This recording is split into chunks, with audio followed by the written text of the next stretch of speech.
You have a global network. See, to be honest, that's one of the biggest things that immigration and traveling does for you. So living in Germany has been one of the craziest experiences of my life. If I were moving back to Germany again in 2024, here's some things I would do differently than I did when I initially came in 2019, 5 years ago. Number one, I'm going to do my research before I come. I feel like I didn't do enough research when I was coming. When I came to Germany, I was coming like I was on holiday. I was like, la da da. I learned a bit of a language.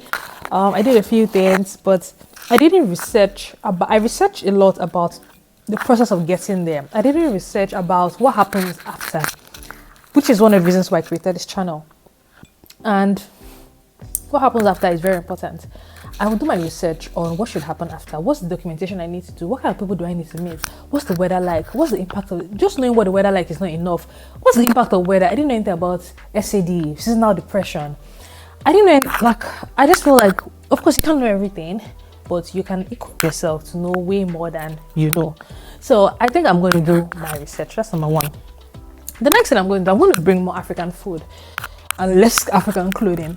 And now here's why I couldn't wear a lot of African prints here. A lot of African clothes have like zippers at the back. They're very stylish. No, first of all, the colors make you stand out, which is fine for a while, but after a while you're like, please stop looking at me. But when you're bright like a flower, people are staring at you, especially in this part of the world. I'm not talking about US, America, maybe where people are used to you wearing brightly colored clothing. I'm talking about here in Europe, in Germany. So with the bright colors stand you out already, then the styles are also very uncomfortable when you're wearing like winter jackets. You need like breathable cotton fabric, and not all our fabric is breathable. Wearing lace under winter jackets, it's a recipe for your body to scratch you. So those are the reasons why a lot of the African outfits I brought, which was my national anthem, that was what I was wearing a lot in Nigeria, I had to send them back home because they were very uncomfortable to wear here. I would fill my bag with more African food than African clothing. I bring a few, for the days I want to wear them, but not as many as I brought in. That's number two. Number three, which should actually be number one, I would make sure that I'm carefully researching and building my community from the scratch. You get to meet a lot of people, and if you're not deliberate about making friends, you could spend 3, 4, 5 years here and you don't have a network. You've just been meeting people and they've been passing you by. In my first year, maybe it was after I was here for like 6 or 9 months that I started really making friends. I just assumed things would fall into place. They did not. I was just meeting people and we were going. And I was just like, why don't I have friends? It's because I was not deliberately cultivating friendships and building community. I will start building community from the beginning. And how can you build community? I have a video about that, but some tips: invite people, like talk to strangers, invite people out, keep in touch, and then have like repeat conversations, not just one-off conversation. You have to be deliberate about it.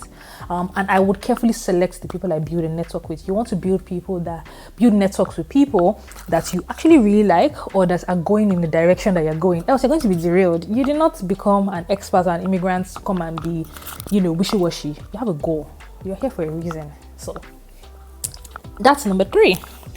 Number four is I'm going to make sure I network with people from different backgrounds. I feel like I have too many Nigerian friends now when I could have friends from other backgrounds. And I have friends from other backgrounds, from other countries, and it's not just Germany.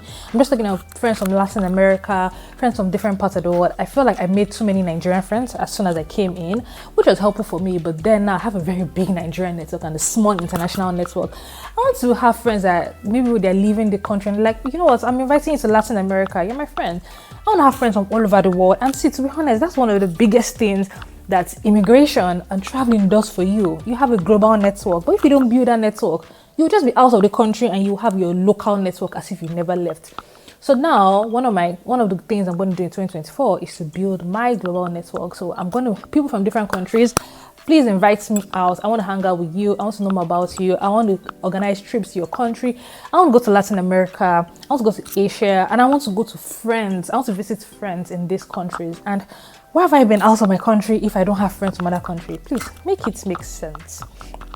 And number 5, what I would do better if I was coming now is to silently observe other people's cultures before commenting, before having an impression. Yeah, because I feel like when I first came in, I walked into some rooms with my full Nigerianness without considering, are people comfortable with this? And of course, my full Nigerianness is not bad. I still have that. Like I do that all the time.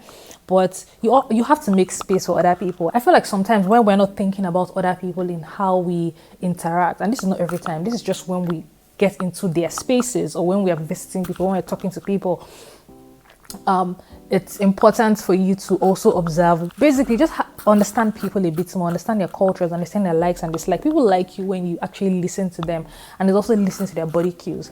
And this can go both ways. You can over listen and lose your identity, and then you can not even listen at all and not even learn anything about other people. I've been on both sides of the spectrum.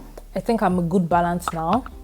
Understanding rooms that I go into, kind of like thinking in my head, how can I bring myself into these rooms? I don't want to be in a place where nobody understands me, and I also don't want to be in a place where I'm not myself and I'm just like talking in a way that I don't even understand who's talking in that way. So yeah, I think those are the 5 things I would say. And for you, if you're out of your home country, what will you do differently if you were just moving today, based on what you know right now? Tell me in the comment section below. All right, everybody, have a good rest of the day. Like this video, comment, subscribe, and share. Bye.